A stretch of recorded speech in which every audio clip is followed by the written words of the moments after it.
What's up, everybody? This is Jacob Warren asking you to like, subscribe, and share. Dave needs this. The Dave Hooker Show. A presentation of Off the Hook Sports. Objective insight, expertise, top guests. Available on YouTube, Apple, Spotify, and the Off the Hook Sports app. Download now for free. Also available on offthehooksports.com. I compute and obey. Now to Dave Hooker. Ready. Let's go. It is a Football Friday with Fred. Fred White will join us later in the program. Why a star might be born this weekend, and moving forward, the reviews I get on Keenan Pili's replacement are absolutely fantastic. And when I say replacement, the guy taking up snaps, not necessarily at middle linebacker. So we'll get into that. Florida has once again wet the bed in terms of NIL, and it looks really bad for the future of Florida's football program. Of course, Tennessee plays Florida next week, but I'm talking about long-term and short-term future. That's not good at all. Nick Saban actually apologizes. And then we'll talk a little bit of Lady Vols basketball towards the end of the program. And do they really want to compete because other SEC schools are cashing in some cash? Also, Tennessee has a visitor in this weekend. It's just Austin Peay, so why bring the big dogs in now? Caleb, how are you, sir? Well, I'm certainly having a better morning than Chiefs receiver Kadarius Toney. I can tell you that right now. I entered last night saying Patrick Mahomes can throw to anybody. It doesn't matter who his receivers are. And Chiefs receivers are like, oh, no, we can be bad enough to make him look bad. Don't worry. No, and listen, I mean, let's not I thought Travis Kelce, we all knew it was incredibly important. And I think a couple of plays here and now would have been the difference in that game last night. But a lot to talk about. Tennessee's home opener, Neyland Stadium, Austin Peay. The Vols should have plenty of fireworks, plenty of things going. We do have news of, it looks like one official visitor at this point, and I know Caleb Giroux wrote about that. We're going to have that story up on offthehooksports.com here momentarily. If you can go ahead and share with me who's going to be on campus. So let me give you nowadays in recruiting, I covered recruiting for goodness 20 years. So it's not as important to get guys on campus for a game because a lot of times they make their decision in the summer. But the ones that you really, really want to go after, and I'm not saying this is the case with this particular young man, but the ones you really want to go after, you want them in for the big games. You want to wow them. So Tennessee will have more visitors than just this young man, but a lot of the guys they'll be competing with will be at that Texas-Alabama game. I mean, a lot of these guys want to go to the big games, and who can blame them? So who's the one visitor that Tennessee will have on campus, Caleb? His name is Chris Cole, I believe. He is a linebacker, and I think isn't Tennessee one of his finalists 2 days out from his commitment? I believe that's the case. Yeah. And I think it's like down to Tennessee and Georgia. He comes out of Virginia, which, again, that's a decent pipeline for Tennessee, but like if you're an elite linebacker, you're still probably choosing Georgia. Yep. We'll see. I mean, we'll see how this thing shakes out. But you can read more about him here momentarily on offthehooksports.com. So a lot to get to on the program, including, I thought, a very interesting take by Josh Heupel, who didn't have to say what he said, and most coaches wouldn't, but he did. Let's go ahead and get to that right now. And it has to do with who? It is that guy named Nico. Oh, Nico Iamaleava. It certainly is. And we get to today's tough question. And it's brought to you by our friends at Andy Mason Elite Real Estate. Go to andymasonrealestate.com. Today's tough question is now. Today's tough question. Take a side. Take a stand. The Dave Hooker Show, a presentation of offthehooksports.com. So Josh Heupel reveals that the Vols don't plan to redshirt Nico, and not a surprise at all, because you would like to get him in there for some garbage time, if nothing else, against other teams, and you would like to make sure that he's ready if something does happen to Joe Milton. So, does this declaration really matter? Is it smart? Let's go with today's tough question: does it matter? Does it matter for recruiting? Tell me why this is pertinent. I have an idea, Caleb, but let's start with you, and we'll be sure to include you on the message board. You can also, if you're watching on Twitter, you can post responses on our Twitter feed, and we'll get to those as well. Soon to have a text line, which we're looking forward to. But does it matter, Caleb, that he said, Josh Heupel did, that Nico is not going to redshirt? No, well, yes, actually it does, because I think what matters is, but I don't think it matters in a bad way. I think what matters is it says what Josh Heupel expects out of Nico, which is what I expect out of Nico.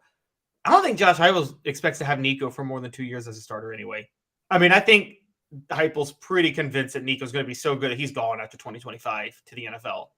And so it doesn't really matter if you redshirt him that or not at that point, because you really don't need him for another year. And so I think this is more about, in Josh Heupel's mind, look, we know he's going to be gone after 2025 anyway. It's much smarter for us to play him as much as we can this year when we can, so he can develop where he needs to, so he's ready to go to be as good as possible in 2024. No, agreed. I don't think that he's going to be around Tennessee for a full 4 years, much less 5 years, assuming he stays healthy. Here's the other reason that I think it matters is because you're telling recruits that if you show up and you're ready to play, I'm not going to try to milk another year out of you by redshirting you. And let's face it, there are a couple of guys on this team that they're not redshirt worthy, and we're going to talk about Arian Carter. That's one of them, that are true freshmen that are just not going to be dudes that are going to redshirt. Ethan Davis would be another. So I think he's sending a clear indication to anybody that's listening that if you show up and you're ready to play, you're going to play as a freshman. That has been knocked down on the importance scale, but with NIL, it's not as important playing early, and you'd still rather be ready for the NFL, I believe, than play early as a consensus among prospects. But it is still important. You don't want to show up and just sit there for a year. I mean, Fred White had to do that because of an injury, and he said it was one of the darkest times and toughest times in his life. So I can't tell you how many players, we talked about Joey Matthews from Sevier County, how many players that had a bad first year and their entire football career went astray. So I think what Josh Heupel is saying, yes, loyal to upperclassmen, those guys are the foundation. But if you show up and you're ready to play, you're going to play. So it's a statement that I don't think gets a lot of headlines, but in recruiting circles, I think it probably means something, and it's pretty significant. Yeah, it permeates throughout. And it also, I think... Great word. I also think it helps the players that aren't redshirting, the Nikos and the Arian Carters, because the more you can get them in the games, the more they feel the confidence from the coaches. I mean, I thought last year, I think one of the best things for Joe Milton's confidence to have him ready to go this year was Josh Heupel was ready to put him in as a backup for a lot of mop-up duty last year to make plays. And and Joe Milton's arm did look a lot better than it did the year before. And I think that had a lot to do with Joe Milton finishing the season strong starting this year. I don't know if Nico's going to need that same type of support that Joe Milton needed. So it is kind of an apples and oranges comparison, but I do think it helps. And with Arian Carter, it's now necessary, as we're going to talk about later on the show. He doesn't have a choice. He's got to play Arian Carter. And so I think that it's a lot of, it's to send a message to recruits. It reminds me of, remember when Lane Kiffin was at Tennessee for the 1 year? He sometimes made some questionable decisions with personnel. I think a lot of times he would put Bryce Brown in on goal line plays when he should have kept Montario Hardesty in. But I felt like that was to send a message to recruits like, hey, I'm getting this guy in there now. And if you come, you're going to play. And before he was out robbing gas stations, Nukes Richardson was in on some Wildcat packages. I remember that. Yeah, and he was a punt returner too. The only guy I've seen straddle 2 punts And it's the only time I've seen a guy straddle a punt once, much less twice, where he allowed the ball to go between his legs in the same season. That was an amazing feat. If you ever see that again, I will write you a $10,000 check, Caleb.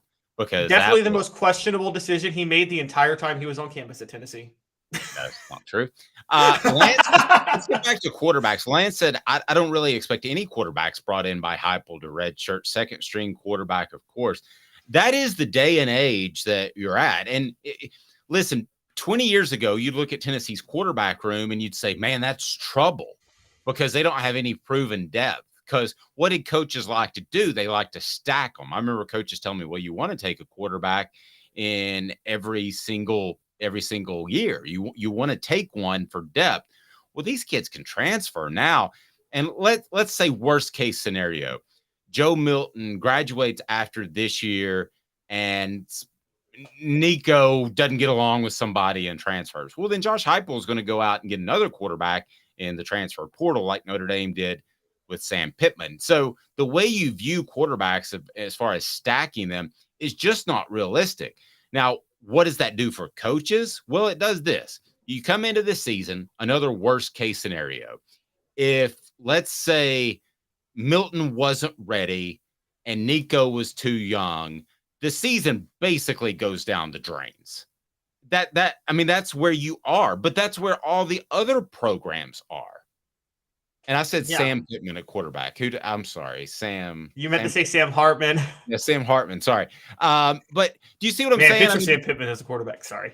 Yeah, that'd be awesome. You're sorry, Lance. Imagine pushing all of that in, all your chips in every season. Well, that's exactly what every team has to do. There's not a solid BJ Coleman. No offense to Gaston, but there's not a solid backup in a BJ Coleman or Rick Clausen waiting in the wings for the elite programs. Those guys are transferred and gone somewhere else to play. You're right, and Heupel can find any quarterback. I mean, if Nico's gone, Heupel will find a quarterback in the transfer portal immediately. Josh Heupel will attract quarterbacks the way Mick Jagger attracts groupies. I mean, it's just. That's a young Mick Jagger. Yes. I don't know. He's probably still doing okay if you think about it. Exactly. The way Drake I'll choose you and you. Like the way they get in line to meet Mick Jagger in his bedroom is the way quarterbacks will be to meet Josh Heupel. Just not in the bedroom, but it's going to be the analogy that went very astray. But no, I see exactly what you're saying. So if Tennessee needed a quarterback in this offseason to transfer in, they're going to absolutely have their pick of the litter, right? Yes, they will get who they want, when they want, from wherever they want. Hey, think about this. Things don't go well at Texas and Arch Manning isn't starting and he ever decides to transfer, and don't think for a second that the Manning family wouldn't do that, because people forget how big of a deal the Eli Manning thing was. They were like, you're not John Elway. You can't dictate where you go. And John Elway was a big deal too. But the Manning family, they were determined that Eli was not going to play for the Chargers. So if anything goes south, if Steve Sarkisian starts to take a sip or two, ouch. But if he does, then Arch Manning would look to go elsewhere, and who could blame him? And don't think that Tennessee wouldn't be in the conversation. They would. That's getting more open by the day. I mean, you saw Caleb Williams' dad basically say, if a really crappy team has the number one draft pick, Caleb Williams isn't coming out. And I firmly believe Peyton Manning didn't come out in 96 because the Jets had the number one pick and he didn't want to get drafted by New York. That's a little too conspiracy theory for me. I've heard you say that. I'm not willing to go down that line, but I am willing to change it up to what the H? What the? What was he thinking? Release the hounds. The Dave Hooker Show. Keep cool. A presentation of offthehooksports.com. What the H? Florida is botching up the NIL once again. It's brought to you by Andy Mason, AndyMasonRealEstate.com. Andy Mason is absolutely fantastic. Best service and prices in the biz right there in Knoxville. He's my realtor. He should be yours. So give me the latest, because I read it. It's kind of complicated. I have a firm grasp of it, but I'm going to let you explain it, Caleb, because we are only a few months removed from Jaden Rashada showing up on campus. That would have been in January, and the NIL money was not there for him. And I mean, that's a big deal. And he ended up getting out of it, but I guess technically they could have held him to his signed letter of intent, or if you spend the night, you're considered enrolled. I learned that from the Lane Kiffin days. But he was able to get out of it. But I tell you, this is another mess. Describe the latest NIL mess for Florida. What is going on down there? This one's way worse. This was a predatory loan, basically, to NIL. So Chicago Bears rookie Gervon Dexter signed with a speculative investment capital company. It was an NIL endorsement from Big League Advance Fund, is what I think was the collective. And he got a one-time payment of $436,000, $485,000, which seems like, if you're a high-profile offensive lineman, that seems right? That's about what you make with NIL money. I guess. Yeah, I think a lot of these numbers are inflated, but yeah, sure. Well, they tricked him. In the signing, he unknowingly agreed to pay this collective 15% of his pre-tax NFL earnings for the next 25 years. Basically his career. I don't want to sound like Billy Know-It-All, but I thought from the get-go that these collectives would turn into agents. Now, I don't know if the Spire Group is doing that at Tennessee, but why wouldn't you? You already have a business relationship. But why wouldn't you turn into agents at the next level? Let's face it, a lot of the money is slotted, and you can probably get away with not being a great agent and get your guy the same amount of money, and he trusts you. But this be is open a about case, being an agent. yeah, right. This is a case where they did so without even apparently having the discussion or clearing it with the kid, right? Yeah, it's probably one of those. Again, he was a 17-year-old kid, got a bunch of papers, and they were just like, sign this. And you're 17, you don't know any better, so you sign it because you're told you'll get $440,000, and he didn't know what he was signing. Now, you can say that he should have known what he was signing, but he was 17. And here's the thing: whether or not you think he should have known what he was signing, I guarantee you this: the competent NIL initiatives like Spire Sports, Dave, you and I know this. Tennessee's not letting any collective do that to one of their players at all. Spire Sports Danny White will not let Spire Sports do that to any one of the players at Tennessee in any sport.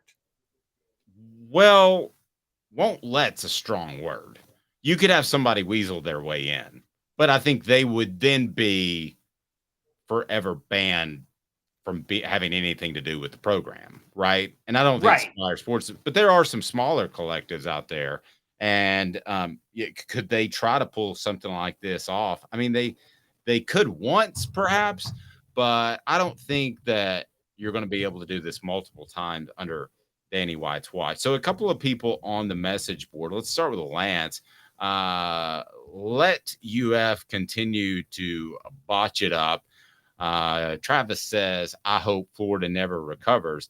That sounds strong to say that, but let's remember, Florida was absolutely nobody before Steve Spurrier showed up. They could not win football games. They were not a good football program when they should. They got caught cheating all the time. Yes. So Florida, at the very least, is going through what their decade of dysfunction. Shout out to Mark Nagy, but they might be going through a lot more. Could they fall completely off the map? I doubt that, but I don't see them, because this could create a whole nother issue that they're going to have to overcome. Again, it goes with leadership at the top with Donde Plowman, and then you've got the leadership with Danny White and his relationship with Spire Sports, which I think is very good. But at what point does that leadership at Florida prevent you from not turning a program around in 1, 2, 3, or 4 years, but it taking more like 5 or 10 to get the right people in place? Because they're going to have to replace an athletic director, I believe, too. Okay, I don't think the person there whose name escapes me is going to be there for a long term, based off what I hear. And you're talking about a major overhaul.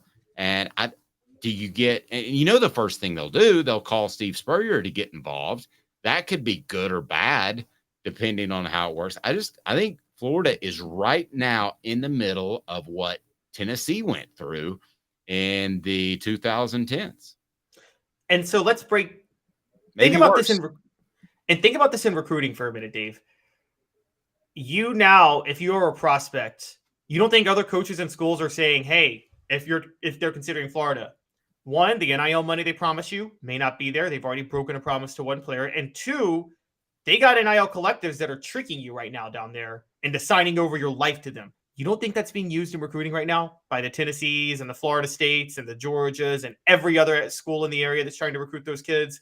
I mean, that's a big deal. And I want to point out, the same time this happened yesterday, a Florida defensive back entered the transfer portal, Jadarius Perkins, and he tweeted out, I want to appreciate Dan Mullen and Scott Strickland for giving me the opportunity, yada, yada, yada. No mention of Billy Napier. No thanks to Billy Napier whatsoever. I will tell you guys this. I covered Butch Jones in 2016. Yes, transfers happen, particularly in the era of the portal. Dave, it's not common that they happen after the season started. There are red flags that are raised of someone who's played transfers after the season started. Oh, that's a monstrous red flag. I totally agree. Point by Lance. I want to bring that up on the screen. Too much talent in the state for them to completely fall off, but hey, one can hope. Hope or not, what if Florida State and or Miami get into the SEC? Okay. And do they still have a recruiting advantage that they do with being in the SEC? They are the state school, and I get that, but then suddenly you're one argument to go to Florida because they're the state school and you can play for the SEC. Well, two of their arguments are out. And I don't know that a kid thinks of the University of Florida as a state school more than Florida State. Do they? No, and kids also that live in Florida, I can tell you this right now, it's not what you told me about Louisiana. It's not that they're looking to get out of Florida, but they're not desperately wanting to stay in Florida. Because it's not like their grandparents, their moms, or aunts and uncles, an entire family is in Florida. Usually Florida kids, just the Florida population in general, they usually have families scattered across the country. Not like Louisiana kids, where their entire, everything they ever know is the state of Louisiana. So they're not going to feel the same loyalty to the state and staying in the state to play. You're absolutely right. 110%. That's why he brings it. He's Caleb Calhoun. Fred White up next to Football Friday with Fred. And that will be brought to you by Herald Group Security Solutions. Leadership experience, specialization, addressing problems through unique mission-specific mitigation techniques, also making your children safer one school at a time. Go to your school administrator and say, hey, have you heard about Herald Group Security Solutions? They're available for private schools, but working towards legislation to work with public schools as well, just simply to make schools safer. And we all know what's going on out there. Stay tuned. Fred White up next, VFL. We love him. And he's going to bring it because he thinks a star is born this weekend. Stay tuned.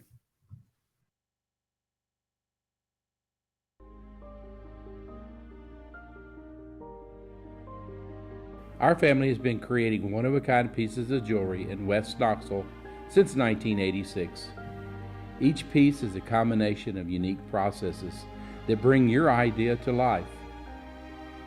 Every day in our shop, a truly special item with a story all its own is being manufactured in our facility, bringing the history and family sentiment into a whole new generation of life. We're grateful that you chose us to be Knoxville's best jeweler, a title that we value and respect. Because to me, being a jeweler and owning a jewelry store are not the same thing. I'm Rick Terry. I'm a jeweler, and we want to be your jeweler.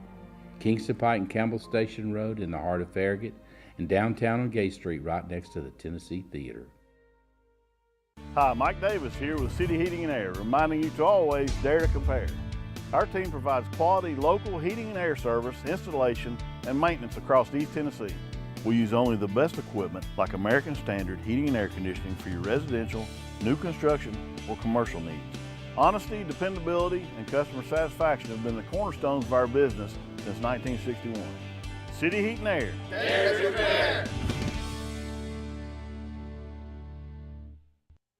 These mountains hold and defend a spirit far better than moonshine.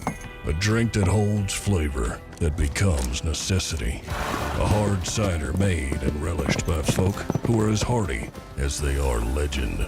A refreshment that can only be found in one place.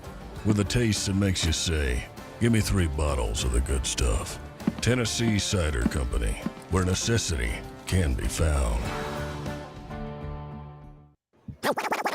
You're listening to The Dave Hooker Show, a presentation of OffTheHookSports.com. The internet is full of pictures of each and every one of you. Available on YouTube, Apple, Spotify, and the Off the Hook Sports app. Download now for free. Is there nothing you people can't do? Also available on OffTheHookSports.com. I'm just going to go ahead and bring him in because of his backdrop. Okay.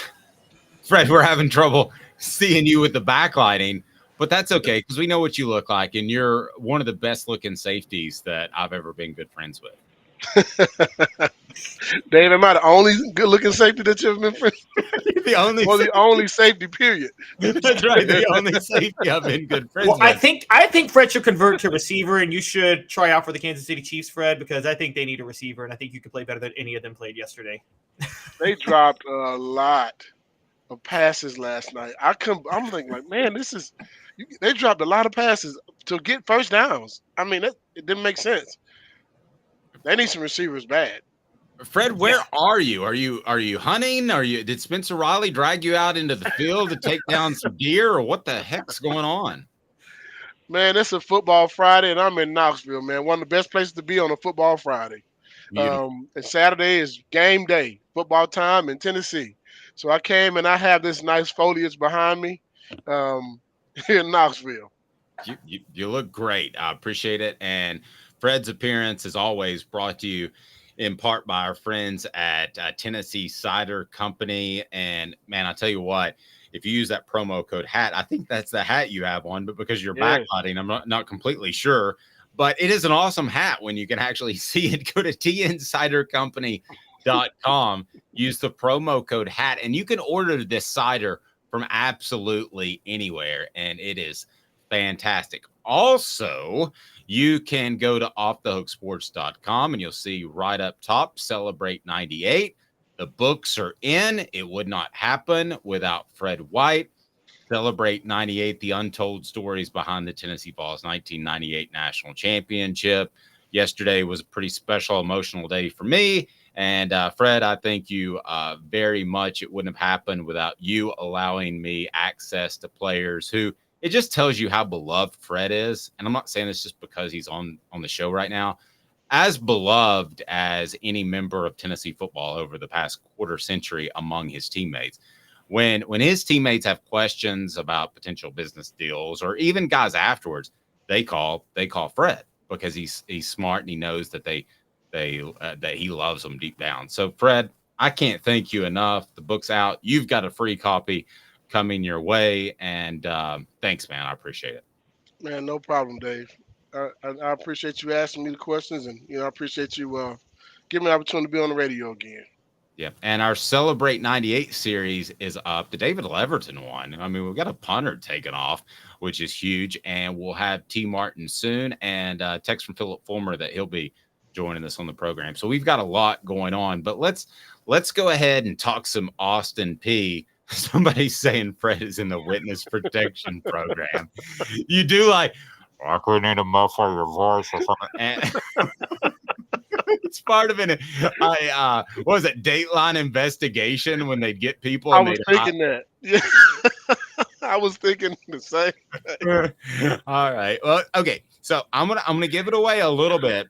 Somebody texted me and said a star is born, and that guy might be poorly lit on the program right now. Let's get to 4 downs and talk why Arian Carter is going to be really, really good, maybe really, really soon. Here we go. 4 downs. 4 questions. 4 answers. The Dave Hooker Show. 4 Downs, a presentation of offthehooksports.com. 4 Downs brought to you in part by the Hemp House, the premier hemp dispensary online with a wide variety, great selection, and strict standards to ensure you only receive the best in CBD or Delta products. We got the Big Orange Crunch coming out. Go to hemphousechat.com, hemphousechat.com. So I'll have more on that. Cooper Mays will lead us into 4 Downs. Coop, what should people do first? Cooper Mays here. Hit like and subscribe. Please do that and set your notifications on because we got things dropping all the time, including that Sunday show with Fred that's brought to you by Harold Group Security Solutions. What down, Coop?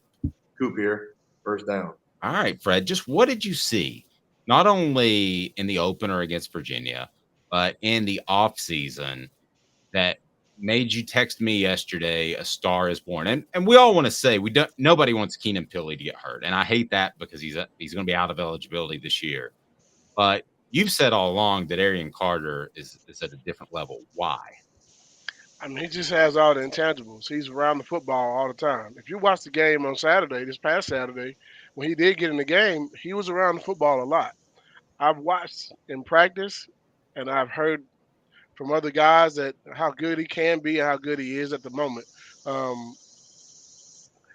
I hate to see guys get opportunities because someone else got injured, but I see him being a star. I see him being a guy that can make plays in the passing game and the run game. He plays downhill. So I'm looking forward to seeing this kid play. Of course, it's in the absence of a starter.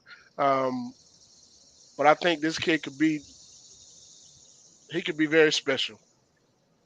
And I'm looking forward to seeing him on Saturday. I think he'll be special on Saturday.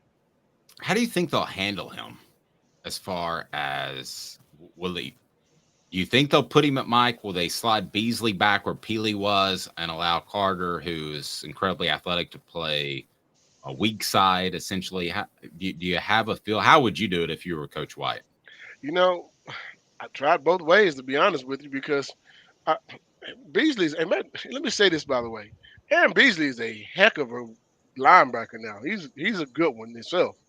And I think he's a star in the making also. But I think this kid, because he's a freshman, the reason why I say star power is because of that freshman. He's a true freshman and can be around for a few years. I think Beasley is better as an outside linebacker, and that was what I was looking forward to seeing him play most of this season, because I think that's his best position. I think that's the position he'll play at the next level as well. But I think with him having the total knowledge of the game and our defense, I think it'll help for him to be in the middle position because you get a chance to direct guys and tell them where to be. I think him and Carter have similar traits. They both can go after the quarterback on the blitz. They both are fast. They both can hit, and they play downhill. So I think they'll complement each other very well, regardless of which other position that they put them in.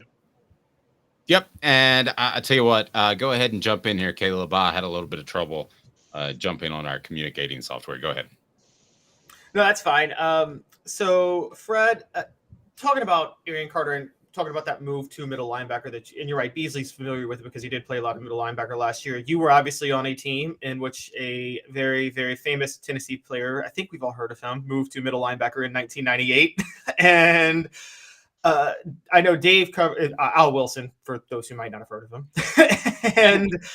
And Dave obviously covered the 2017 when Gerard Mayo moved to middle linebacker, which was a really successful move. How difficult is that transition for a lot of guys to, and I know Beasley's already done it before, but could you talk about how much more complicated it is to play than weak side linebacker? Back in our time, I think Al Wilson was moved to middle linebacker 1 year too late. We only got a chance to see him play that position once, 1 year. He should have been playing that position full time from his junior year on. He redefined that position for us. Leonard Little was the middle linebacker, which I don't think that was a good idea. I wish he would have been playing defensive end the entire time there. And now Wilson showed that he could play a middle linebacker position. He changed it for different reasons. He was very tough, very fast, and it made that position a different position for us. You couldn't run between the tackles. You couldn't run the ball outside. And you couldn't go across the middle short on us as well because he was so fast to be able to get downhill and also be able to cover when he needed to be. I look at Beasley and say that because he's played both, he has the ability to be able to be a good middle linebacker as well. And the game has changed now anyway because you don't have any 3 yards in the cloud of dust much. You don't have a guy taking on a fullback as much in a football game as you used to back then. So being able to be serviceable in the passing game means more now than anything. You need your guys to be able to get downhill, but a lot of times they don't have a fullback in front of them that you got to hit. So playing outside linebacker, middle linebacker now is almost kind of the same thing. Yep. All right, here we go. Second down, Coop. Cooper Mays here. Second down. Lance, I'm still in yours because it was better than what I had planned. I'm going to play off that. What did the Vols lose in pass coverage without Peely? In general, what do they lose with Peely? Because you saw him not only in the game on Saturday, but you've seen him in practice. So what did they lose by him being sidelined second down? I think just being a senior leadership, and a guy who's already been in the battles before, and a guy who great effort. I think those are the things you're going to lose more so than anything. Bringing in a freshman, he does not have that leadership just yet because he's not a senior. He may have some leadership abilities, but he hasn't been in those battles in college football games, and that's what you're going to lose more than anything, that experience. And I think that's hard to come by in any sport. Very true. Yeah. Go ahead, Caleb. Oh, sorry. Yeah, I was wondering the same thing. What have you seen from, kind of sticking with that with pass coverage when we talk about Arian Carter and Aaron Beasley? And I want to throw in Elijah Herring in there too. Who would you say is the best right now in pass coverage of the current Tennessee linebackers now with Peely out? I'm going to say Beasley. I think Beasley's a better cover guy. That's why he was so good on the outside, because he has an ability to cover the running backs out of the backfield, sometimes a tight end, those type of things, and also be able to rush the passer on our blitzes and those type of things. So I think he's probably our most complete linebacker with Peely gone. So with Peely gone, I think that's the guy you got to lean on most of your season with the injury situation. I don't know when Peely's coming back, but you're gonna have to lean on the guy who's already been through those battles. And I think when it comes to talent and athletic ability, all those guys are capable, all of them. So we don't lose anything in that aspect. You just lose the experience part of it, knowing situations of the game. Let's get to third down. Coop, is that the correct down, sir? Tennessee center Cooper Mays here. Third down.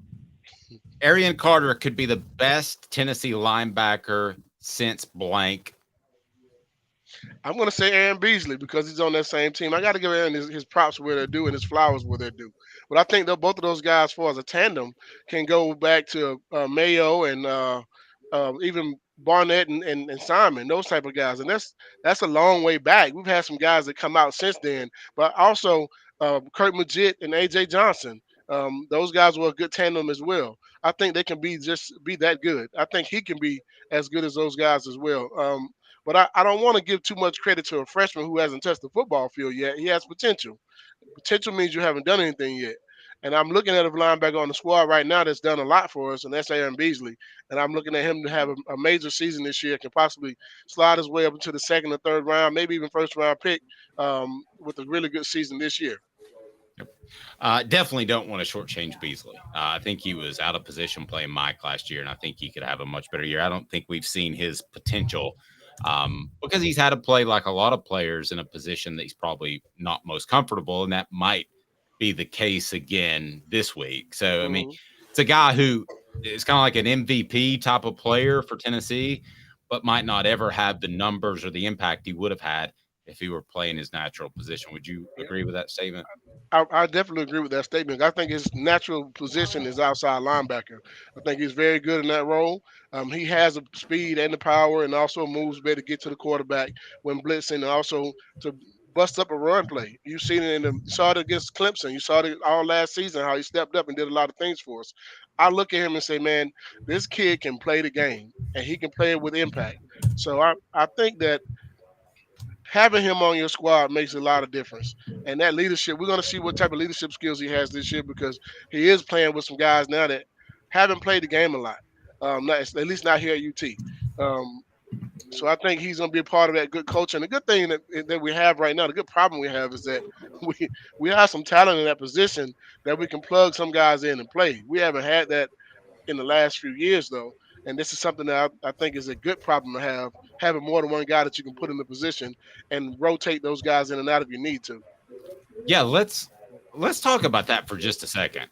Fred, had I told you 2 years ago that Tennessee would lose their starting center to begin the season who handled the line calls and their middle linebacker to begin the season who handled a lot of the defensive calls and was a bona fide player, both bona fide players. 2 years ago, this roster could not have supported that, and you'd be talking about a couple more losses on the season, I believe. Now we're having the conversation. There are guys to step in. We saw that with Ollie Lane, and now we're talking about Arian Carter and Elijah Herring. Absolutely. I truly believe if you were talking about this 2 years ago, we're trying to figure out what's our solution and who's going to play that position for us. I'm happy that we have the situation now. We have enough talent that guys can come in and plug, and then say next man up mentality. But not just next man up mentality that also has talent and also has ability to be able to go out and play the position at a high level. So I'm looking forward to seeing what these guys can do and what they bring to the table, because what I got a chance to see in a couple of practices, I want everyone else to be able to see as well. We do have that talent. We can run and fly all over the football field, and that speed is going to be a difference as well. So I'm looking forward to just seeing what these young guys can do. And when you talk about the offensive line, you talk about our center. Yes, if we had lost a center last year, oh, man, I don't know what we would have done. But this year, it does attest to the fact that we have some depth there. And if you look at Campbell this past week, that played left tackle for us, a transfer that came in, he did a really good job. And this one play that everyone's talking about, and I got to bring it up, where he drove that kid all the way out of bounds in the end zone there. That was amazing. That right there is what you do. People are going to be watching that on film from now on all season. Yeah, that's the way to take it out on the media. It's not in a press conference. It's just to push a defensive player into two poor camera people. I don't know if they were men or women. I couldn't tell. But two poor camera people that are just taking pictures, and suddenly there's 500 pounds of football player on top of them. You know, the good thing I like about it is that he played all the way through the whistle. That's how you want a football player to play, all the way through the whistle. Amen. Nick Saban said that was his favorite play of all time because he took out two media members. Fourth down, Coop, get us going. LSU center Cooper Mays here. Fourth down.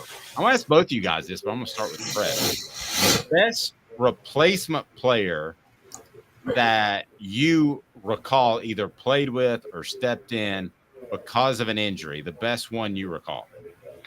The best that I recall because of injury?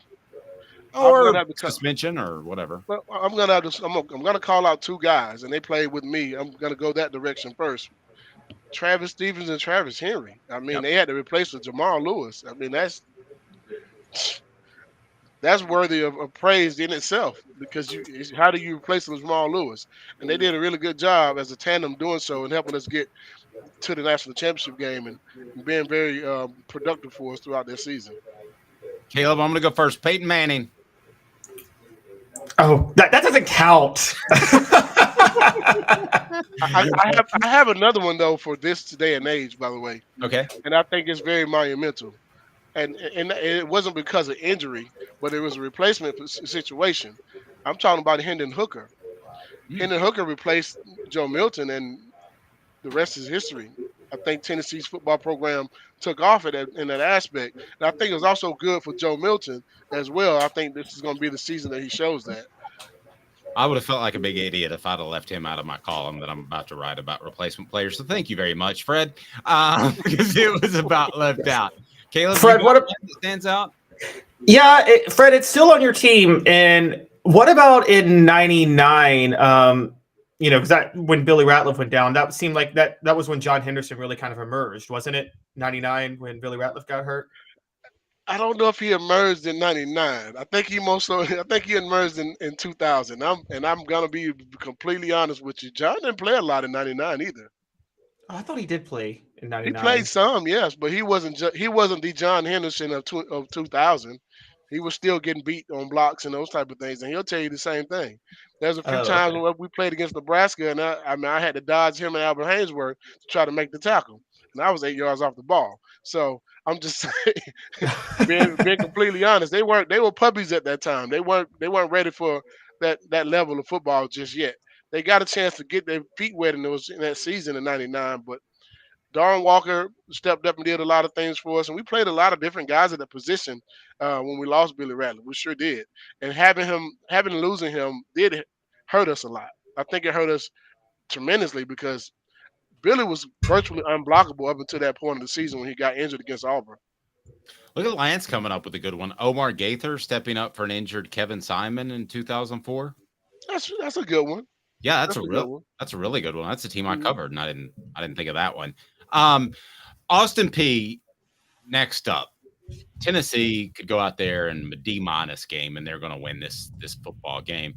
But on the flip side, you've got a guy in Joe Milton who you would love to be in the conversation of a Heisman Trophy, to have two quarterbacks 2 years in a row. So Caleb brought this up in our 3:45 a.m. production meeting, and that was, should Tennessee run it up to boost Milton's numbers purely for Heisman talk later in the year? What do you think, Fred? I think if that's what you're doing, you're wasting your time, and I think you're not being productive for your football team. I think you try to figure out ways to go out and get better, and the score just be what the score is. You should go out and try to figure out how to get your passing game clicking. You should go out and how to figure out how to make sure your running game is still on par, and also dominate a team that you should be able to dominate, whether it be offense and defense, and also work on your special teams things as well. If you're going out to try to figure out how to get somebody's stats for Heisman, he's probably going to lose it in the first place. That didn't do very well for us back in the day. I don't think that we do very well for us now. I just look at it from a standpoint of you go out and try to win the football game and get your team better against an inferior football team, and you know they're inferior, so you should make sure you put the points up on the board just by being productive and getting into a flow of things. If you're going out there just for stats, yeah, you're doing your team a disservice. All right, you brought it up, Caleb. Defend yourself. Okay, I'll defend myself on this because I think there's a fair argument on my end, Fred. You know, this is college football, and it's still a 14 playoff, not a 12-team playoff yet. So there's still going to be a style points factor at the end of the year that people are going to take into account. I remember y'all's national championship year. There was a moment where there was a bit of a concern that y'all didn't have the margin of victory, which was so stupidly a factor in the BCS formula in '98. And so I'm just saying, isn't it true that still in college football, you need those style points at the end of the year? So maybe 70 points looks better than 60 points if you're trying to get into the playoff. If you're TCU trying to get to the playoffs, possibly. But if you're Tennessee in the SEC and you're undefeated, I'd much rather have an undefeated season than a Heisman quarterback. Plain and simple. The reason, because if I'm TCU or Colorado, yeah, them style points do matter. But if you win the SEC, everybody knows who the SEC is. We won so many championships. I don't even know when to stop counting them. So we don't need style points. You just need to win games. You can win by half a point. You can win by 0.25 points. As long as you win the game, that's all that matters. That's a really good point. Now, you made a reference a second ago that didn't work well. Did you feel like when Peyton Manning was a senior or even a junior, there were times that there was some stat padding going on, maybe for individual awards? Was that what you're referring to? No, I think he more so was asked to do things that you probably shouldn't have been asked to do as a quarterback in college. I think we put a lot of things on his plate and for him to handle in games where there were times he wasn't coached as well as he probably should have been, and he had to just go out and figure it out himself sometimes. And we put too much on a guy that we knew was very talented and very smart. And I think that those are things that probably cost him a Heisman. in my opinion. You ask a guy to do something that's 20-something years old, man, to basically coach yourself on the football field sometimes. And he did a good job of it, don't get me wrong.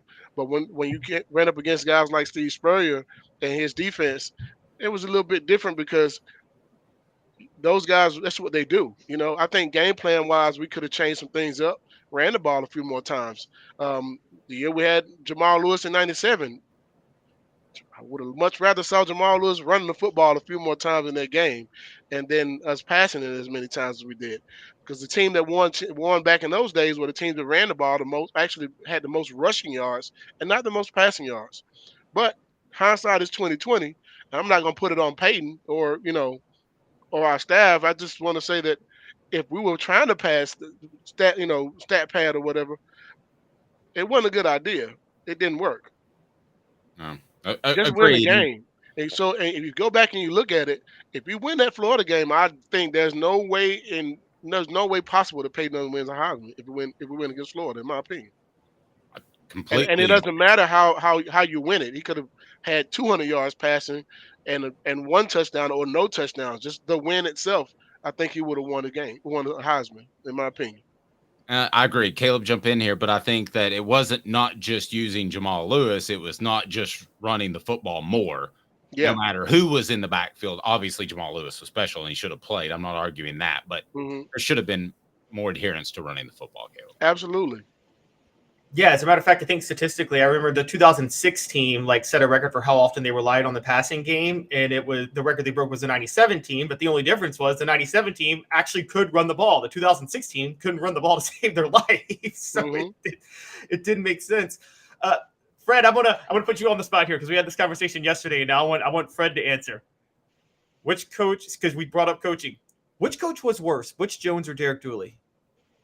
I think they were equally. I think they were equally horrible, but I think I'm going to go Derek Dooley simply because he had no personality. Butch at least has some personality. Yeah. Derek Dooley was a coach who said, you should take emotions out of the game. There has no place in the game. I'm like, are you kidding me? The game is peaks and valleys, highs and lows. When you get up, stay up. If you're just playing the game even kill, this kind of taught me one thing about the guy. That's why you were a walk-on. And I'm sorry to say it that way. And I'm sorry for the guys who I played with. They were, not on scholarship. You guys don't think like Derek Dooley. I promise you. You guys played with us. It was different. And not a knock on any walk-on guys, just this guy, Derek Dooley, who said that emotions should be a part of the game. Tells me you weren't that good of a football player as well. You might as well put on a band uniform like Butch Jones did. But at least Jones had some at least Butch Jones had some enthusiasm and showed some emotion. That band job probably helped him out with that.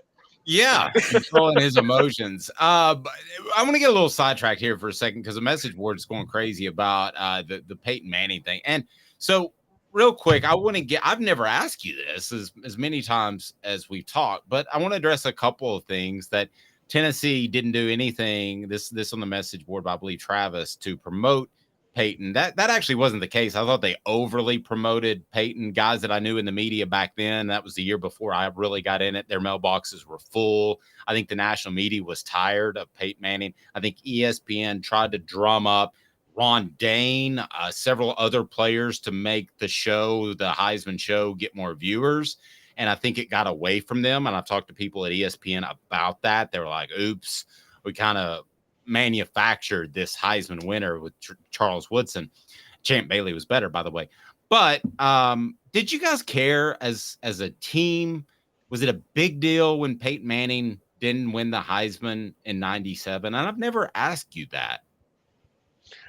We all thought our teammates should have won the Heisman. I mean, he showed how good he was. I mean, he's a Hall of Famer in college and a Hall of Famer in the pros for a reason. We thought he should have won the Heisman. He did a good job of doing what he needed to do. If you look at all the past Heisman guys, he did just as much, if not more than those.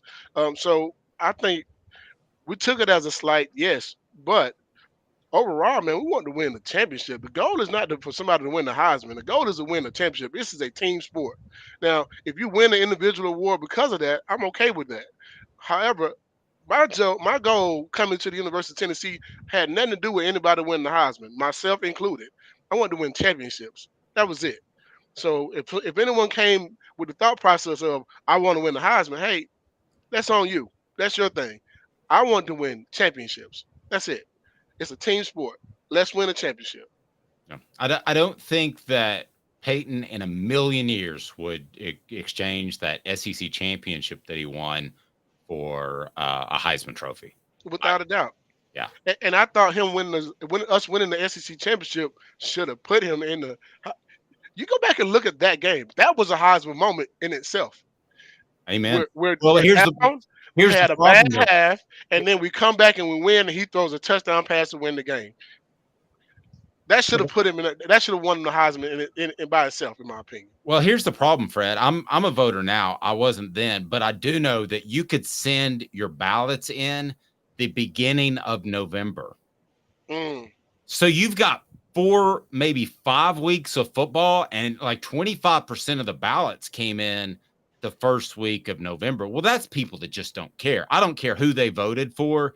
I mean, I spent a couple of hours on the Sunday after the last game. I mean, it means a big deal to me. My greatest fear is that, like, my one vote could somehow affect a guy not winning or winning. And so I put a lot of thought into it. I voted for Bryce Young last year, and it just, a lot of people that are in it don't care, and they need to call those people out. I don't know how you do that, but if you're sending your vote in the first week of November, you're basically saying, I don't care about my vote, and I don't care about the award, which I think is shameful.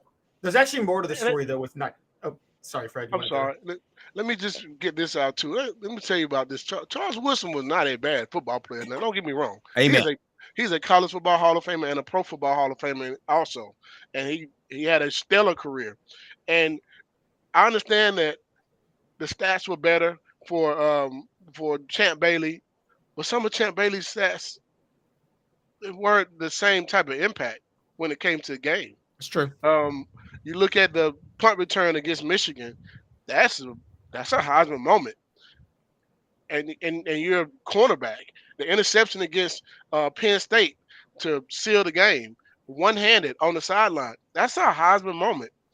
Touchdown pass against those are things that, like, you look at it and say, man, he did his job when the lights were on and when the game was on the line. He made plays that helped them win the game.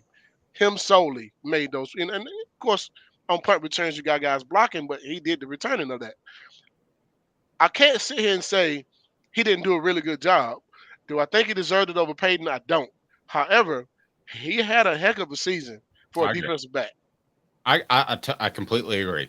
I do think the media was tired of Peyton Manning because they had heard about him for 4 years. I think that was a big part of the issue. The deeper story here, and the one that I wanted to bring up was, guys, we're also forgetting that this was the 90s. And Fred, as you know, during this time, the SEC was the only conference that had a conference championship at that time, a conference championship game. And the Big Ten didn't. And I know a lot of writers, a lot of people, particularly traditionalists in college football, were very much opposed to a conference championship. So on principle, they wouldn't take the conference championship game into account when they're doing their Heisman ballot. So for many of them, the last game those are the people that should lose their vote. Yeah. So the last game they took into account, they saw Charles Woodson ball out against Ohio State, like you said, which is one of the best games a cornerback has ever played in college football. Or, that was just amazing. And they saw Peyton Manning against Vanderbilt. And let's just be honest, Peyton Manning didn't have that good of a game against Vanderbilt in 97. Played pretty poorly. And I think that stuck in their mind was that last game, that last regular season game for both of them. Well, we're way sidetracked, but ESPN wanted more people to watch the Heisman Trophy ceremony. So they drummed up. They went through like 4 Big Ten guys, and Woodson was the last one. And again, I'm not knocking Woodson at all, Fred, but they did want more people to watch because of viewership, and it was a boring race. Peyton was going to win it, and I think it kind of got out of control a little bit, like the movie Gremlins. If you just keep the cute little thing and you don't let it eat after midnight or whatever the rule was, you got a cute little animal, but it gets out of control and suddenly the whole damn town's burning down. And I think the biggest slap in the face though is that he lost it to a defensive guy. There's only been 2 defensive guys that win it, and it may never be another defensive guy ever win it. Although the guy from Notre Dame, the one who had the fake girlfriend, he almost got close. Oh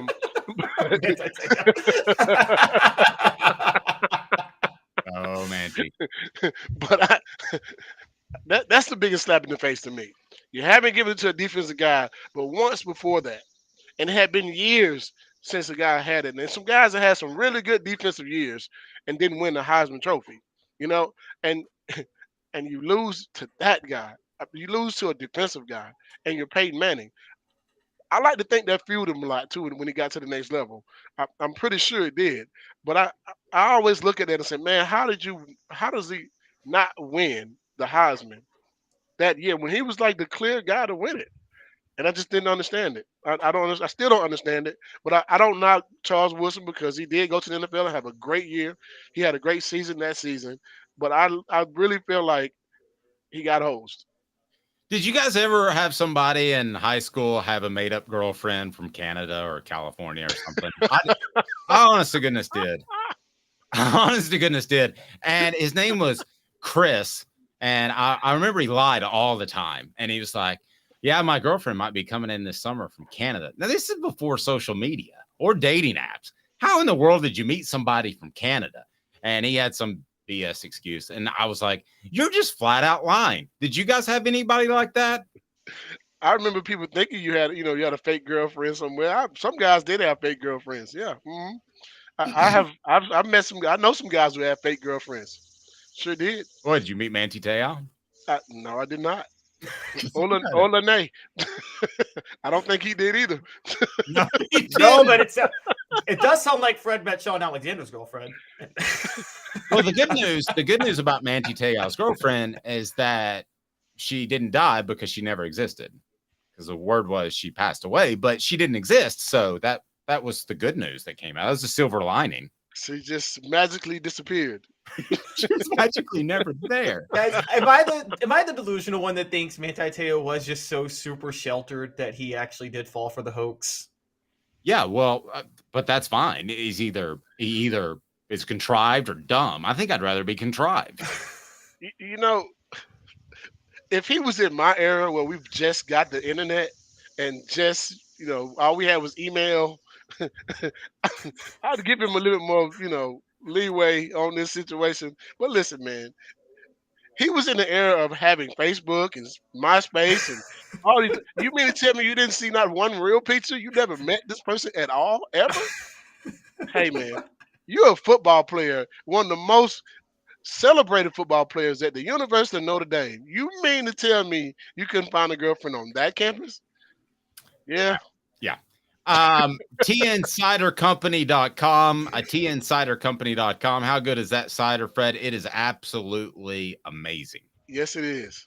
Yes. And go ahead. They have a new sangria coming out too, man. You got to try that. Oh, yeah. It is awesome. Good. Hey, is there a chance they make like a hooker cider?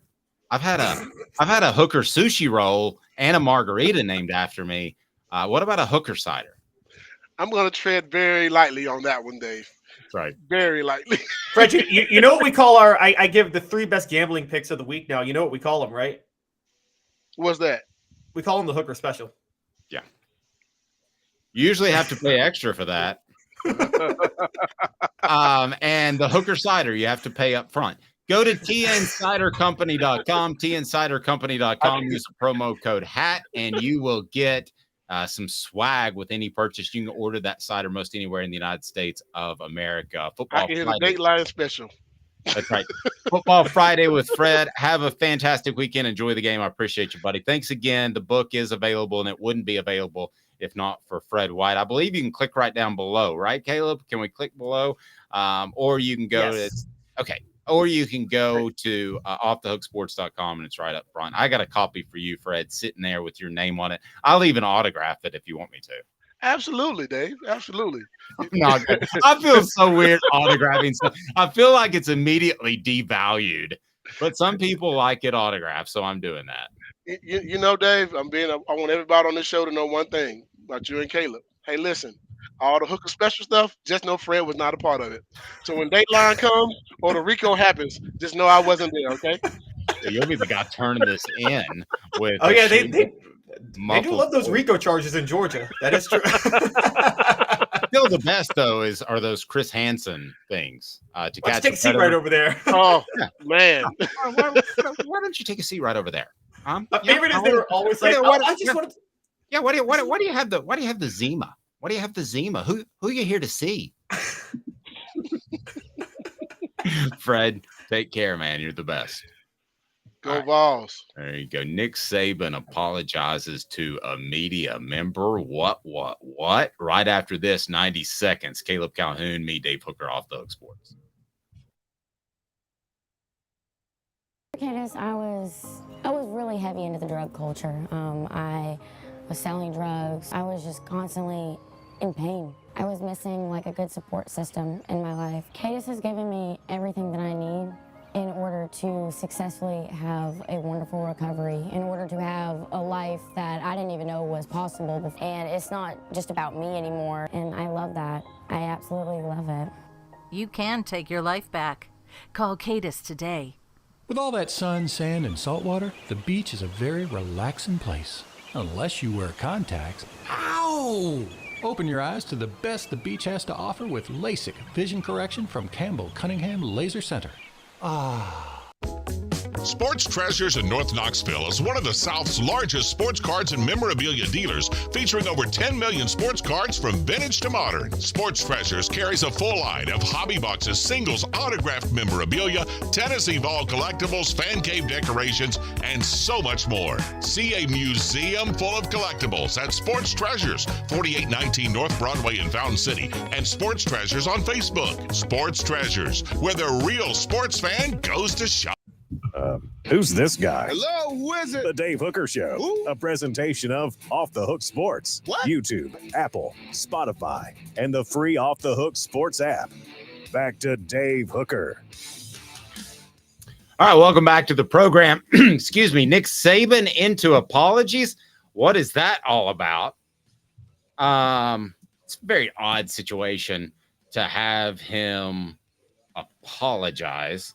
By the way, can we give Josh Heupel a little bit of credit in how he handles the media? I know he gives absolutely nothing in press conferences, but he treats the media well, and his goal is to say nothing in press conferences. That's a fact. We all know that. But yeah, I think he's very fair. And I heard Jimmy Hyams over the weekend, who has a column up, I believe, at offthehooksports.com, or will very shortly, his prediction of what's going to occur against Austin Peay.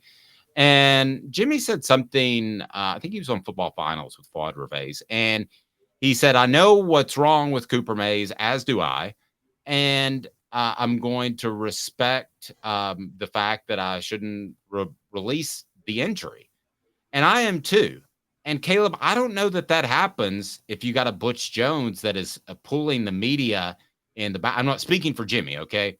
But if you've got a Butch Jones who pulls the media in the back room and dog cusses them because a national columnist for their same company wrote something that they didn't like, and you had two reporters, I'm not going to name names, during the time that I respect and were great individuals that got out of media altogether because of Butch Jones. And you don't look out for a coach, but you're more apt to work with a coach if he is a good dude. And I think Josh Heupel's honestly a good dude. Yeah, if they're a good dude and if they're fair to you in certain ways, and if you don't think they're lying to you all the time.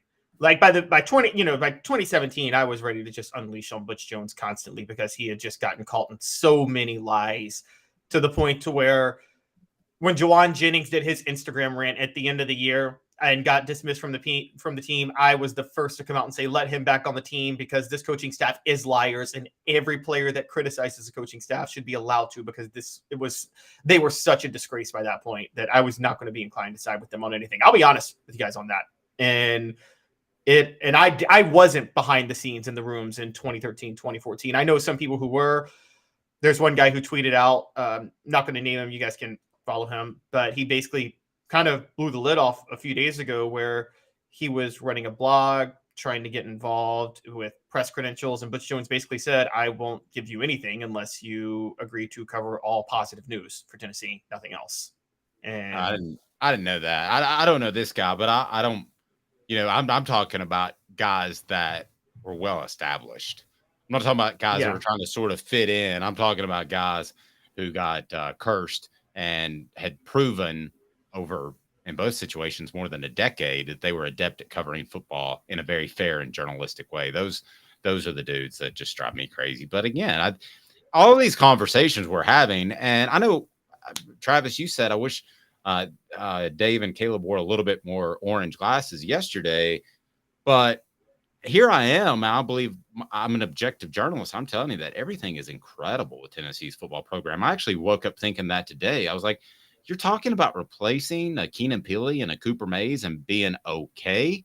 You're talking about a coach who's honest, and I know he hides stuff from the media, but who can blame him? I don't know. I just I'm absolutely stunned by the position that Tennessee is in, and I made the declaration yesterday. I think Josh Heupel wins a national title before he leaves Tennessee, which might be his retirement because it seems like an awfully good fit. But let's turn it to Nick Saban. And Nick Saban apologized to a reporter. I want to pull this up. Give us some context first, Caleb. So what we're showing first is right after Saturday's game at MTSU, he was asked a question about if Jalen Milroe's 5 touchdowns can be used for confidence going forward. And he responded in his typical smart alecky way that me turning into like pretending to be an Italian, saying if that was me, if I was in the room, I'd cuss him back out. And here we go. Let's pull this up. All right, here we go. Here's what he said. I think tonight's positive performance will help him moving forward to next week and beyond. And who is that? Jalen Milroe, positive performance, how that will help him build. So you're asking me to speculate, and I answer a hypothetical question about how some guy's going to perform in the future. I don't really know. I mean, I love him. I think he's doing well. I know he's working hard to try to improve. He's a good competitor. He'll do everything he can to play his best. But I don't have. This is a Coke bottle. It's not a crystal ball.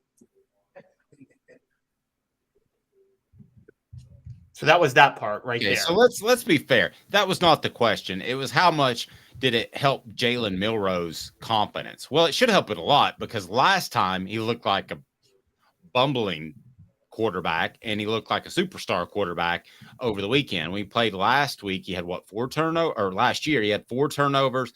Last week he had 5 touchdowns. Was it 3 or 4 turnovers? Did he have 4 turnovers? Oh, you talking about last year? Last year. So against Texas A&M, I think he had 4 turnovers. Yeah. Yeah. He had so, I mean, that's a very good question. It's a good question for Joe Milton when he played Virginia. And so I mean, that's a perfectly legitimate question. Oh, yeah. Okay. So here is the retort when Saban apologized. Yes. Saban comes back. I believe this was yesterday and addresses the question and the reporter who asked the question. So, in Austin, look, you didn't ask a bad question the other night. I just didn't answer it very well. And, when a guy plays well in a game at any position, it should help his confidence and it should help him perform better in the future. But I do think that every player, has to understand that just because I played well, I still want to try to improve the few things that I could have done better.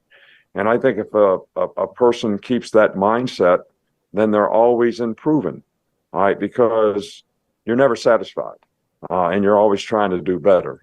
And you don't let complacency creep into your game. And that certainly hasn't happened with Jalen. So, hopefully the confidence that he gained in this game will certainly help him to continue to play, better and better in the future. That's what we hope for as coaches. That's what we try to encourage him to do. So, and that should have been my answer the other night. So we're partly in the speculation game, but to overreact to a simple question about Jalen Milroe, which you could go into a very positive answer very quickly, and then to come back and respond to it, does that tell you that maybe despite Jalen Milroe's great performance in game 1, that maybe he's a little bit insecure about Milroe moving forward? Yes. And I'm going to say this to Twitter right now. And Dave, I want to see if you agree with me. I first want to address something that everybody thinks. This is not a change in behavior. Nick Saban didn't have some change of heart and decide he needs to be nice to the media now. You and I agree on that, right? Everything he does is calculating. Yes. Yes. So if it's not that, then something changed. No, let me go back. Can I go back for a second?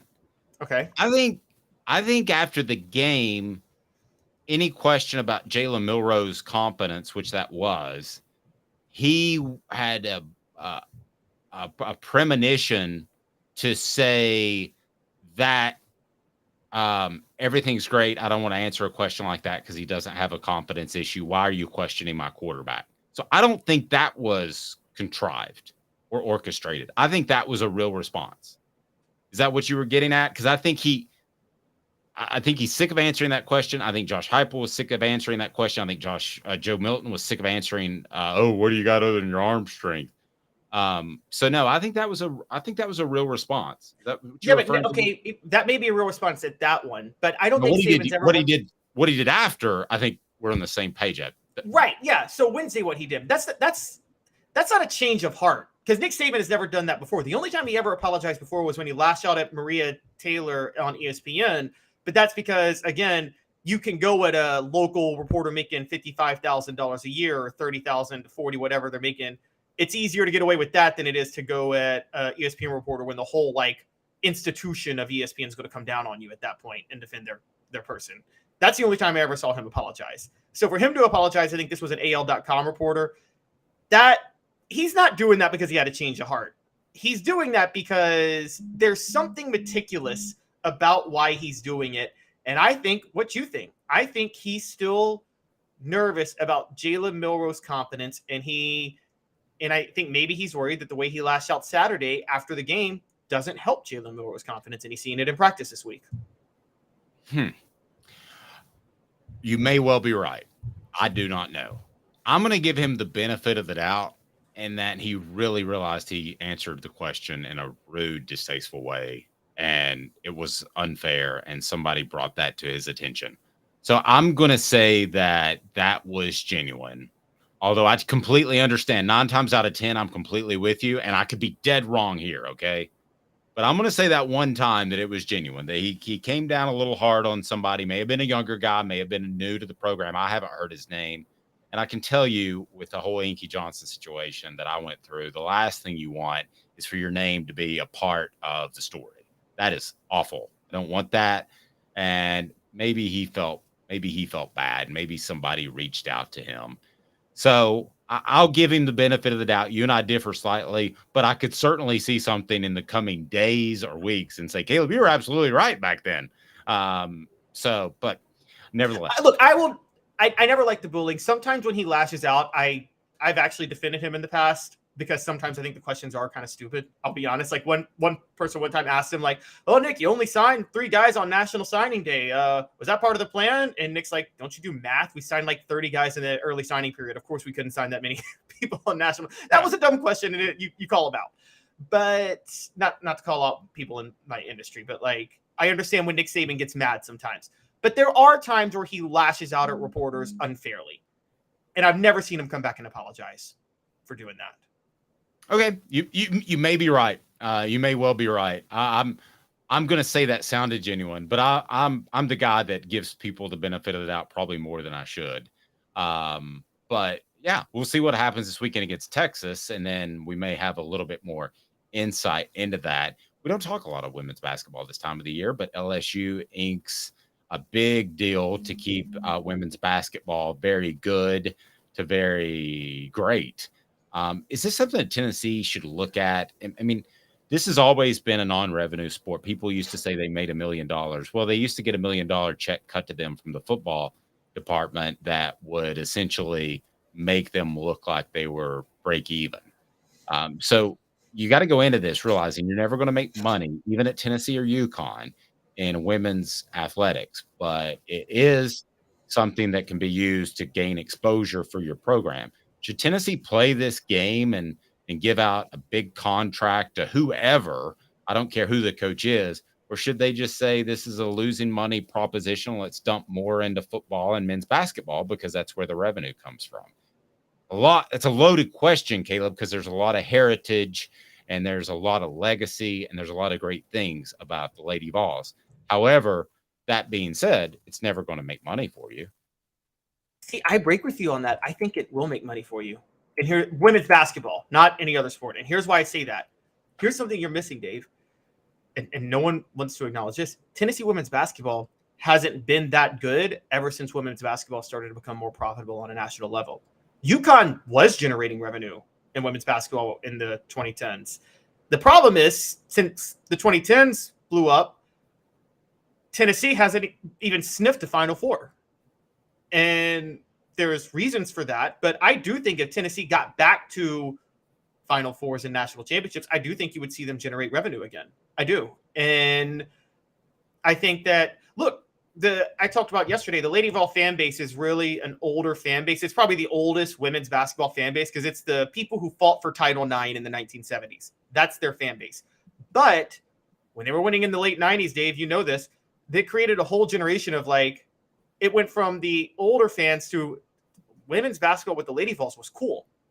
And it still wasn't generating revenue yet. But now I think it would if you got to that level. So, yeah, no, I think they should shell out money to get the right coach. I mean, Kim Mulkey got, for those who don't know, got 10 years, $3.2 million per year, 10-year, $32 million contract. I think they should shell out money.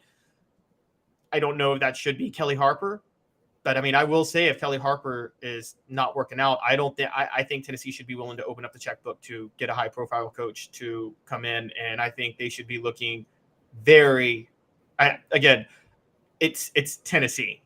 Then they should also take a point in pride. One of Tennessee's selling points, I told you guys this earlier in the week, as the school gets set to honor Condredge Holloway tomorrow for the first starting black quarterback in the SEC.